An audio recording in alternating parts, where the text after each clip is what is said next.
प्यारे विद्यार्थियों, मैं आप सभी का राजनीति विज्ञान की इस ऑनलाइन कक्षा में स्वागत करता हूं। विद्यार्थियों, आज के इस भाग में हम शीत युद्ध के दौर के अंतर्गत शीत युद्ध के दायरे से क्या तात्पर्य है, इसको जानने का प्रयास करेंगे। और हम साथ ही साथ यह भी जानेंगे कि शीत युद्ध के दौर में ऐसे कौन से घटना स्थल रहे जहां पर महाशक्तियों ने संकटों और लड़ाइयों को जन्म देने का प्रयास किया, और ऐसे कौन से कारण रहे कि जब महाशक्तियाँ के बीच, हम कह सकते हैं कि महाशक्तियों के बीच ऐसी स्थितियाँ उत्पन्न हुई कि उन्होंने जो अपने बीच जो राजनयिक संवाद हैं वो तक तोड़ दिए, और यह लगने लगा कि युद्ध की स्थितियाँ, तीसरे विश्व युद्ध की स्थिति उत्पन्न हो सकती है। और इसके साथ साथ हम यह भी जानने का प्रयास करेंगे कि किस तरीके से गुटनिरपेक्ष राष्ट्रों और संयुक्त राष्ट्र संघ की भूमिका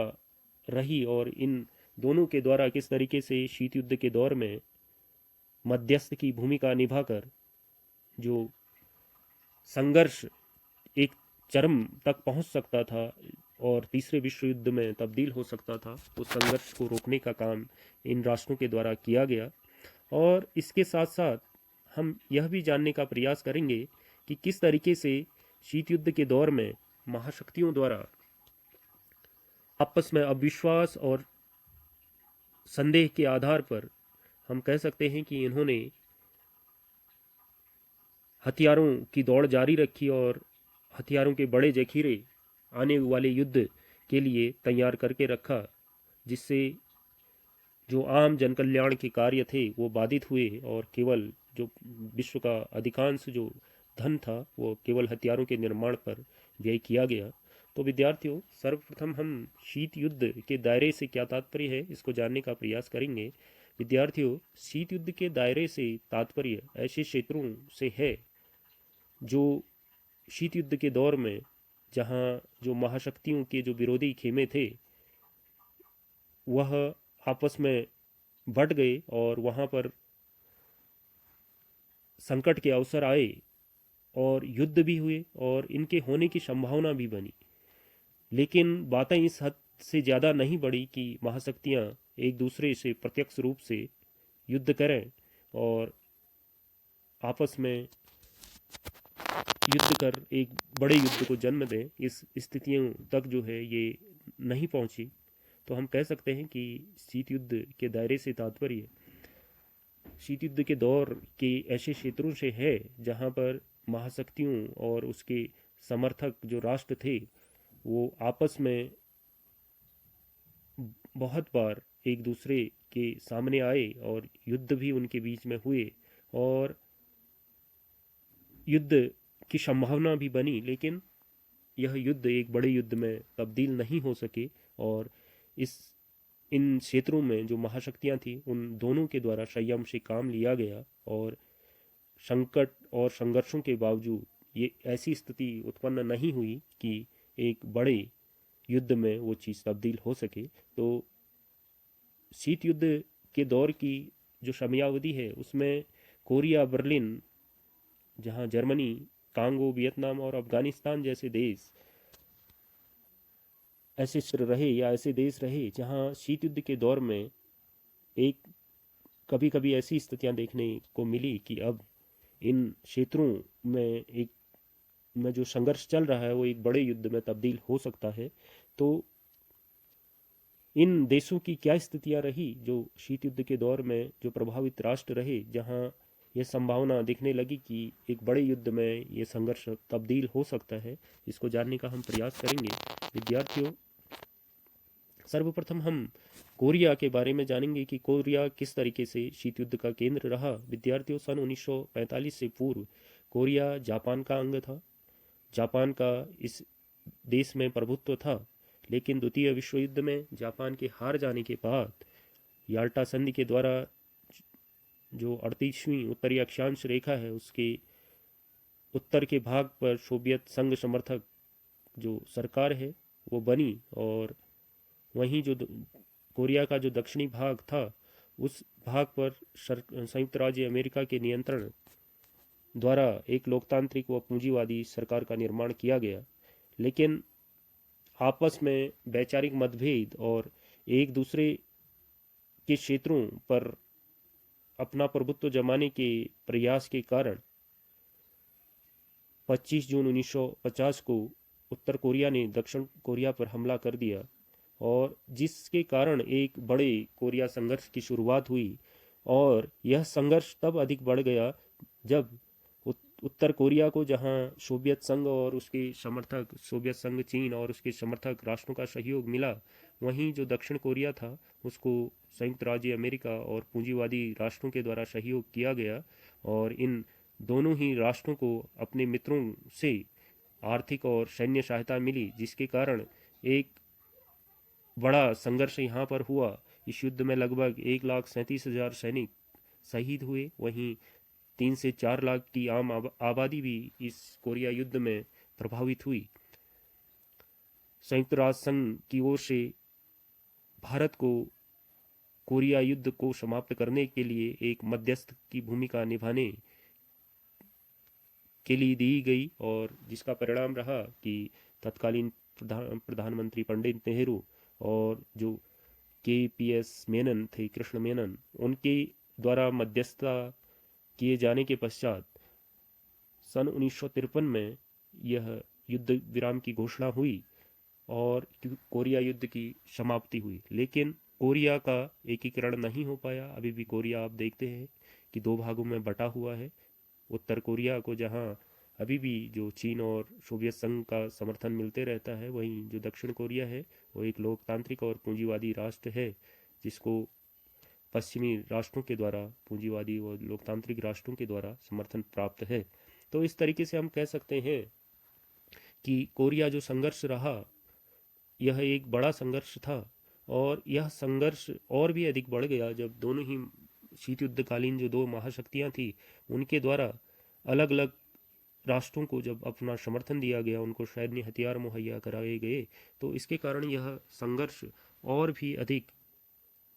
महत्वपूर्ण रहा, या यह संघर्ष बढ़ गया, जिससे दोनों ही राष्ट्रों को अधिक हानि उठानी पड़ी। तो जो पहला देश था वो कोरिया था, जो शीत युद्ध के दौर में एक महत्वपूर्ण घटना स्थल के रूप में रहा। विद्यार्थियों, इसी तरीके से जर्मनी भी शीत युद्ध के दौर का केंद्र रहा। खासतौर पर जर्मनी जो यूरोप का देश था, और शीत युद्ध के दौर में ही जर्मनी को दो भागों में विभाजित होना पड़ा, और यह विभाजन लंबे समय तक, इस विभाजन को जर्मनी को हम कह सकते हैं कि झेलना पड़ा। विद्यार्थियों, जर्मनी द्वितीय विश्व युद्ध में जर्मनी की हार हुई। जर्मनी द्वितीय विश्व युद्ध से पूर्व एक महाशक्ति के रूप में था, लेकिन द्वितीय विश्व युद्ध में हारने के पश्चात रूस, ब्रिटेन, संयुक्त राज्य अमेरिका और फ्रांस ने जर्मनी को 4 भागों में बांट दिया। और इसके कुछ ही समय के पश्चात सन 1949 में 1949 में शांति समझौते के बाद जर्मनी का विभाजन हुआ और जर्मनी 2 भागों में बट गया। एक और पूर्वी जर्मनी था, जिसको सोवियत संघ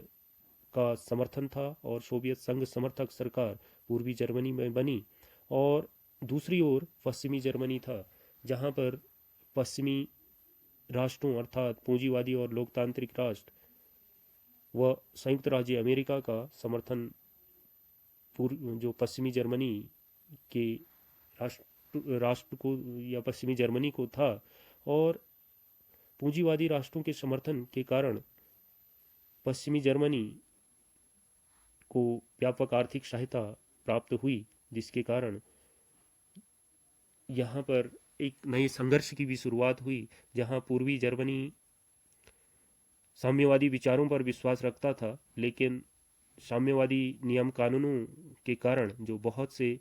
जो पूर्वी जर्मनी के लोग थे, वो उस नियम कानूनों से उस सरकार से सहमत नहीं थे, जिसके कारण सन 1949 से लेकर 1961 तक लगभग 25 लाख लोग जो पूर्वी जर्मनी को छोड़कर पश्चिमी जर्मनी आ गए, जिसके कारण जो वहाँ के जो कारीगर थे, व्यवसायी थे, बुद्धिजीवी थे, उनके द्वारा पूर्वी जर्मनी से पश्चिमी जर्मनी को प्रस्थान किया गया। तो इसके कारण पूर्वी जर्मनी की जो सरकार थी वो हताश हुई, और उसको लगा कि इस तरीके से आने वाले समय में ये जो हम कह सकते हैं कि विस्थापन है, ये जिस तरीके से लोग छोड़ के जा रहे हैं वो एक बड़ी चुनौती को जन्म दे सकता है। तो इसके परिणाम स्वरूप सन 1961 में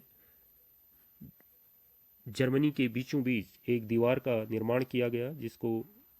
बर्लिन के बीचों बीच, जिसको बर्लिन की दीवार के नाम से जाना जाता है। तो इस तरीके से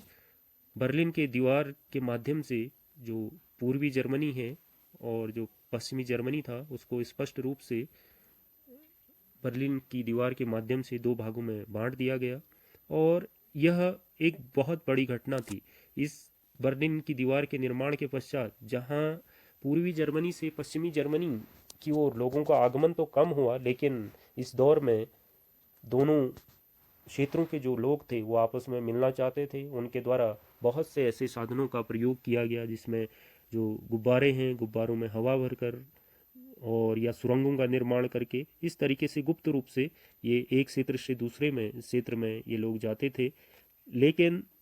इसके कारण जहाँ जो यूरोप जर्मनी शीत युद्ध के दौर में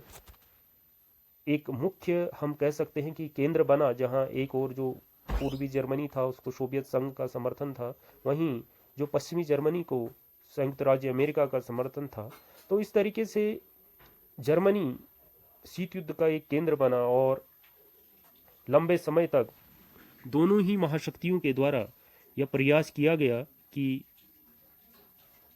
अपने क्षेत्र को और मजबूती के साथ और अधिक जो है हम कह सकते हैं कि सैन्य सहायता देकर और सैन्य अड्डा निर्माण करके इस क्षेत्र पर अपना प्रभुत्व बनाए रखा जाए। और बर्लिन की दीवार के निर्माण के पश्चात लंबे समय तक यह क्षेत्र दोनों ही महाशक्तियों का गढ़ रहा।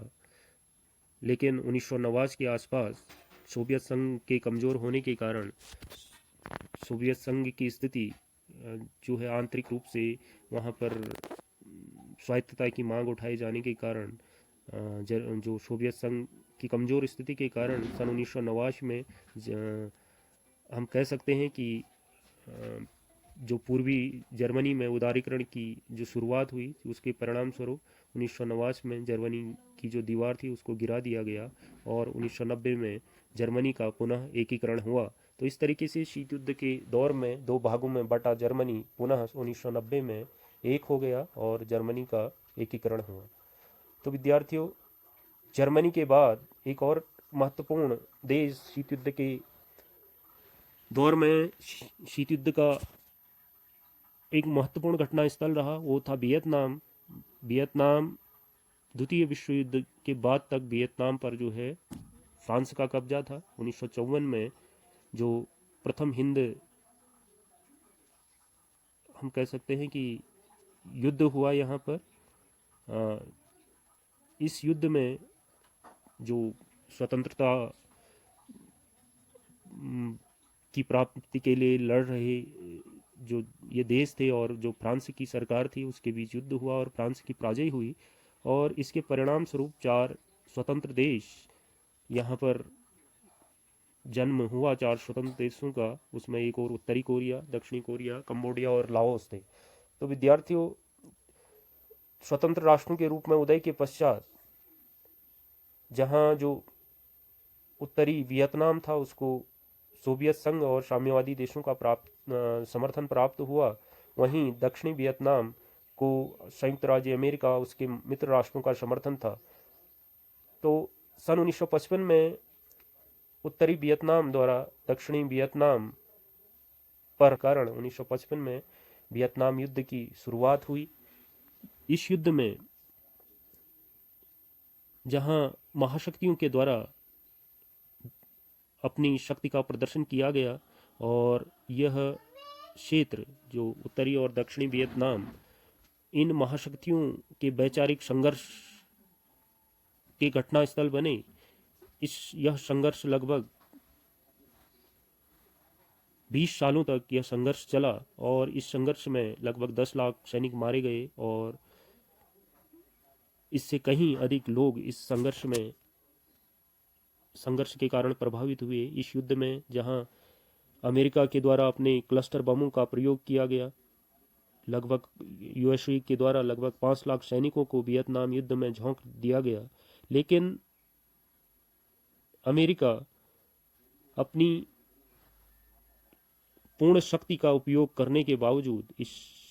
क्षेत्र के संघर्ष को जीत नहीं पाया, जिसके कारण 1975 में आप कह सकते हैं कि इस युद्ध वियतनाम युद्ध का अंत हुआ, और जिसका परिणाम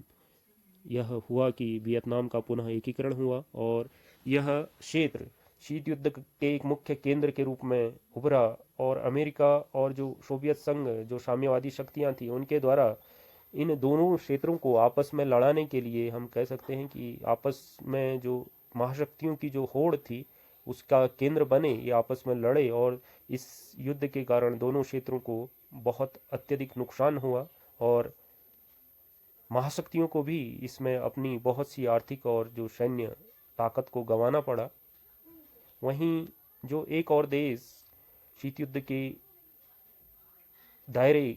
में रहा या शीत युद्ध के संघर्ष का कारण बना, वह था अफगानिस्तान। अफगानिस्तान में सन 1979 में 1979 में सोवियत संघ के सैनिकों द्वारा प्रवेश किया गया। सोवियत संघ के द्वारा जहां प्रवेश के पश्चात जो अफगानिस्तान में जो कम्युनिस्ट सरकार थी उसकी सहायता की गई, वहीं जो अफगानिस्तान मुजाहिदीन थे, जो अफगान कम्युनिस्ट सरकार को हटाना चाहते थे, उनको अमेरिका और पाकिस्तान, अमेरिका द्वारा पाकिस्तान और चीन की सहायता से मुजाहिदीनों को हथियार उपलब्ध कराया गया, जिसके कारण सोवियत संघ और संयुक्त राज्य अमेरिका के द्वारा अप्रत्यक्ष रूप से हम कह सकते हैं कि यहाँ पर संघर्ष किया गया, जहाँ एक और जो अफगानिस्तान कम्युनिस्ट सरकार थी उसको सोवियत संघ का समर्थन प्राप्त था, वहीं जो दूसरी ओर जो मुजाहिदीन जो थे, अफगानिस्तान मुजाहिदीन, उनको अमेरिका द्वारा पाकिस्तान और चीन की सहायता से हथियार उपलब्ध कराए जा रहे थे, जिसके कारण एक लंबा संघर्ष इस क्षेत्र में चला। लगभग तक 9 साल तक हुए संघर्ष में 10 लाख लोग मारे गए और इसमें 15,000 लगभग सोवियत सैनिक भी मारे गए। तो इस तरीके से अफगानिस्तान शीत युद्ध के एक महत्वपूर्ण केंद्रों में से एक था। और कांगो भी शीत युद्ध के दौर का एक महत्वपूर्ण केंद्र बना, जहां 1960 से 1965 तक एक लंबा संघर्ष यहाँ पर चला। कांगो में संयुक्त राष्ट्र संघ द्वारा शांति रक्षक पश्चात शांति स्थापित की गई। तो इस तरीके से विद्यार्थियों, शीत युद्ध के दौर में कुछ ये ऐसे घटना स्थल थे जहाँ पर महाशक्तियों के द्वारा अपनी शक्ति का प्रयोग किया गया, और लेकिन महाशक्तियाँ बहुत से क्षेत्र शक्ति के प्रयोग करने या इन क्षेत्रों में जाने के कारण प्रभावित हुई, उनको अत्यधिक हानि उठानी पड़ी। एक जो कार्टून के यहाँ पर दिखाया गया है, जो इसी बात को संकेत कर रहा है कि अमेरिकी राष्ट्रपति जॉनसन को इस कार्टून के माध्यम से दिखाया गया है, जिन्होंने वियतनाम और कांगो में किस तरीके से जो है प्रवेश किया, और उसके उनको लगता था कि ये एक बड़ा महत्वपूर्ण क्षेत्र रहेगा और इसका हमें अत्यधिक फ़ायदा मिलेगा। लेकिन आप देख रहे हैं कि एक जो है इस कार्टून के माध्यम से उनको बिच्छू जो है एक लजीज व्यंजन के रूप में पकाकर पेश किया है, लेकिन इस बिच्छू ने उनको काटने का काम किया, उनको बड़ी हानि पहुंचाई। तो वियतनाम और कांगो ऐसे क्षेत्र रहे जहां अमेरिका को अत्यधिक सैन्य व्यय करना पड़ा और अत्यधिक नुकसान हुआ। वहीं आप एक और कार्टून के माध्यम से आप देख रहे हैं कि चीन ने किस तरीके से जो शीत युद्ध के प्रारंभ में जहां संयुक्त राष्ट्र सोवियत संघ का समर्थक था, वहीं उसने गुपचुप तरीके से अमेरिका के जो सोवियत संघ और चीन के बीच विभिन्न मुद्दों को लेकर संघर्ष होने लगा और इनके बीच एक छोटा सा युद्ध भी हुआ। तो इसके बाद जो है चीन के द्वारा किस तरीके से गुपचुप रूप से अमेरिका के साथ अपनी भूमिका को आगे बढ़ाया, और यह गुपचुप दोस्ती चीन के द्वारा गांठी गई, जो शीत युद्ध की एक बड़ी महत्वपूर्ण घटना थी। तो विद्यार्थियों, इस तरीके से इस अध्याय में जहां हमने यह पढ़ा कि शीत युद्ध के दायरे के अंतर्गत कौन कौन से ऐसे महत्वपूर्ण देश रहे जिन्होंने शीत युद्ध के संघर्षों को बढ़ाने का काम किया, संघर्षों को जो है जन्म दिया, वहीं हम लोगों ने यह भी यहाँ पढ़ा कि किस तरीके से विभिन्न संघर्षों के बावजूद महाशक्तियाँ प्रत्यक्ष रूप से एक दूसरे के सामने आने से बचती रही। तो विद्यार्थियों, आज के इस भाग में इतना ही। धन्यवाद।